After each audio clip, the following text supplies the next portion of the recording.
రాయలసీమకు చంద్రబాబు తీవ్ర అన్యాయం చేశారంటున్నారు వైఎస్ఆర్సీపీ నేత సతీష్ రెడ్డి. తెలంగాణతో చంద్రబాబు కుమ్మక్కై ఈ పథకాన్ని నిలిపివేశారంటున్న సతీష్ రెడ్డితో మా ప్రతినిధి శ్రీనివాస్ ఫేస్ టు ఫేస్.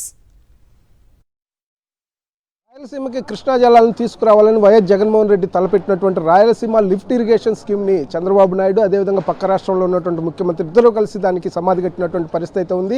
దీని మీద రాయలసీమ వ్యాప్తంగా కూడా తీవ్రమైనటువంటి ఆందోళనలు వ్యక్తమవుతున్న పరిస్థితి ఉంది. ఎందుకంటే రాయలసీమకి ఇప్పటికే చాలా అన్యాయం జరుగుతుంది. కరువు ప్రాంతమైన ఈ ప్రాంతానికి కృష్ణా జలాలు తప్పనిసరిగా రావాలి అని అంటే 800 అడుగుల్లో నీళ్లు తీసుకోవాలని చెప్పేసి కూడా పెద్ద ఎత్తున ఒక ఆందోళనలు అయితే వస్తున్న పరిస్థితి. ఈరోజు వైఎస్ఆర్ కాంగ్రెస్ పార్టీ తరఫున రాయలసీమలో ఉన్నటువంటి 5 జిల్లాలతో పాటు ఇటు పక్కన ఉన్నటువంటి ప్రకాశం, నెల్లూరు జిల్లాల నుంచి కూడా పెద్ద ఎత్తున వాళ్ళు పోతిరెడ్డిపాడు దగ్గరికి చలో పోతిరెడ్డిపాడు కార్యక్రమాన్ని చేపట్టారు. మన దగ్గర వైఎస్ఆర్ కాంగ్రెస్ పార్టీ రాష్ట్ర ప్రధాన కార్యదర్శి సతీష్ రెడ్డి గారు ఉన్నారు. ఆయనతో మాట్లాడదాం. మీ ప్రధానమైనటువంటి డిమాండ్ ఏంటి?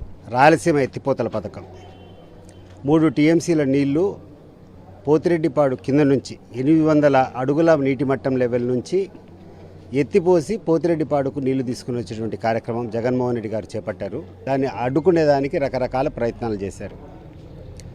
తెలంగాణలో ఉన్నటువంటి నాయకులతో నేషనల్ గ్రీన్ ట్రిబ్యునల్ ఎన్జీటీ ద్వారా అబ్జెక్షన్స్ రైజ్ చేసి ఈ యొక్క పథకం జరగకుండా అనేక అడ్డంకులు సృష్టించారు. కానీ జగన్మోహన్ రెడ్డి గారు ముఖ్యమంత్రిగా ఉన్నన్ని రోజులు దీన్ని ఏది కూడా లెక్క పెట్టకుండా నిరాటంకంగా 2024 జగన్మోహన్ రెడ్డి గారు ముఖ్యమంత్రిగా ఉన్నటువంటి సమయంలో పూర్తి స్థాయిలో ప్రిలిమినరీ వర్క్స్ అన్నీ, అంటే ఆ 800 అడుగుల నీటి మట్టం లెవెల్కు నీళ్ళు వచ్చేదానికి చేసేటువంటి కాలువలు కానీ, అంటే ఆ యొక్క ఫ్లోను ఆ లెవెల్కి తీసుకొని వచ్చేదానికి కానీ, అదే రకంగా ఫౌండేషన్స్ కానీ ఇవన్నీ కూడా పూర్తి అయిపోయినాయి. జగన్మోహన్ రెడ్డి గారు కన్నా తిరిగి ఎన్నికైనంటే ఈ పాటికి ఈ రాయలసీమ ఎత్తిపోతల పథకం పూర్తి అయిండేది. ఎంతో అనుభవం ఉన్నటువంటి ముఖ్యమంత్రి చంద్రబాబు నాయుడు ఇటీవల మాట్లాడుతూ 20 టీఎంసీల నీటికి ఇంత యాగి అవసరమా అని చెప్పి మాట్లాడడం, అసలు ఆయనకున్నటువంటి అనుభవానికి ఆయనకి ఏమైనా ఆలోచన ఉందా లేదా మాకు అర్థం కావడంలే. నీటి యొక్క లభ్యత తగ్గేటప్పటికే నీటి యొక్క ప్రాధాన్యత పెరుగుతుంది, దాని ఇంపార్టెన్స్ పెరుగుతుంది, దాని అవసరం పెరుగుతుంది. అది చంద్రబాబు నాయుడు గుర్తిస్తున్నారో లేదో మాకు అర్థం కావడంలే. తెలంగాణ వాళ్ళు కూర్చొని వాళ్ళకు ఉన్నటువంటి లిఫ్ట్ ఇరిగేషన్ స్కీమ్స్ అన్నీ 800 అడుగుల్లోనే పెడితే రాయలసీమ పరిస్థితి ఏంది? వర్షాభావం ఉండేటప్పుడు పరిస్థితి ఏంది? ప్రభుత్వాలంతా ముందు చూపుతో ఆలోచన చేయాల్సింది కరువును ఎట్లా మిటిగేట్ చేయాలా, కరువు వచ్చినప్పుడు ఈ ప్రాంతాన్ని ఎట్లా ఆదుకోవాలనేటువంటి విషయాన్ని పైన వాళ్ళు దృష్టి పెట్టకుండా ఎంత అనాలోచితంగా ఈ చంద్రబాబు నాయుడు గారు మన దౌర్భాగ్యంగా మాట్లాడంటే 20 టీఎంసీల నీటి కోసం ఇంత యాగా అని మాట్లాడాడు. నేను రాయలసీమ బిడ్డని అని చెప్తాడు. మరి రాయలసీమకి ఇంత ప్రాధాన్యం ఉన్నటువంటి రాయలసీమ లిఫ్ట్ ఇరిగేషన్ ఆయన ఎందుకని ఈ విధమైనటువంటి 2 రాష్ట్రాల ముఖ్యమంత్రులు మేము మాట్లాడుకున్నామని అసెంబ్లీ సాక్షిగా మాట్లాడారు? మరి ఎందుకని ఈ విధంగా చేశారు? అది చంద్రబాబు నాయుడే జవాబు చెప్పుకోవాలా.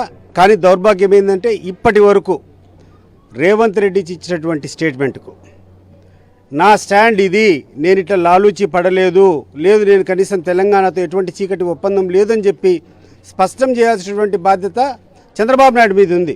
పత్రికాముఖంగా ఒక అసెంబ్లీ సాక్షిగా పొరుగున్నటువంటి ముఖ్యమంత్రి కూర్చొని నేను చంద్రబాబు నాయుడు గారిని కన్విన్స్ చేసుకొని ఆ యొక్క రాయలసీమ లిఫ్ట్ ఇరిగేషన్ను ఆపినాను, కావాలంటే మీరు ఎవరైనా పోయి దాన్ని సందర్శించండి అని చెప్పినటువంటి సందర్భం ఉంటే కనీసం నిమ్మకు నీరైనట్టు ఒక్క స్టేట్మెంట్ కూడా ఇవ్వలేనటువంటి బాధ్యతారహితమైనటువంటి ముఖ్యమంత్రి మనకుండడం రాయలసీమకు ఇంతకంటే ద్రోహం ఏముండదు.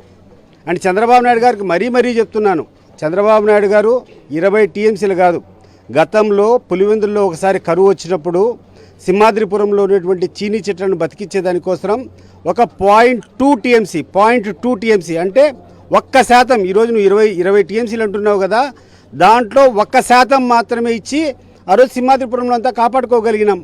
ఈరోజు కొన్ని కోట్ల చీనీ రైతులు చీనీ సంపదను మనం కాపాడగలిగినాం. గుర్తుపెట్టుకో, 1/100 నీకు 20 టీఎంసీలు నీకు ఆదా చేస్తే నీకు దాదాపు ఒక సింహాద్రిపురం మండలం కాదు 100 సింహాద్రిపురం మండలాలు కాపాడుకునే పరిస్థితి ఉంది 20 టీఎంసీల నీళ్లుంటే.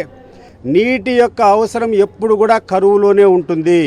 కృష్ణా నదిలో ప్రవాహం తక్కువ ఉండేటప్పుడు తెలంగాణ ప్రభుత్వం వాళ్ళు మొత్తం ఇక్కడటువంటి అడుగు స్థాయిలోంచి నీళ్లు తీసుకొని పోయేటువంటి పరిస్థితుల్లో ఒక రాయలసీమ ఎత్తిపోతల పథకం తప్పితే ఏ పథకం కూడా రాయలసీమను కాపాడలేదు. అది గుర్తుపెట్టుకోవాల్సిందిగా కోరుకుంటున్నాం. రాయలసీమ ప్రాంతం సస్యశ్యామలం కావాలి. ప్రకాశం, నెల్లూరు జిల్లాల్లో ఉన్నటువంటి కరువు మెట్ట ప్రాంతాలకు కూడా నీళ్లు వెళ్ళాలి అని అంటే కృష్ణా జలాలు ముఖ్యంగా శ్రీశైలం రిజర్వాయర్ నుంచి 800 అడుగుల్లో నీళ్లు తీసుకుంటేనే అవుతుంది. అది రాయలసీమ లిఫ్ట్ ఇరిగేషన్ స్కీమ్ ద్వారానే సాధ్యమవుతుంది. అది ప్రజలందరికీ తెలియజేయటం, చంద్రబాబు చేసినటువంటి అన్యాయాన్ని, మోసాన్ని ప్రజలకు తెలియజేసేందుకే ఈ చలో పోతిరెడ్డిపాడు యాత్రను చేపట్టామని చెప్పేసి వైఎస్ఆర్సీపీ నేతలు చెప్తున్నారు. కెమెరామెన్ రాముతో శ్రీనివాస్, సాక్షి న్యూస్, కడప నుంచి.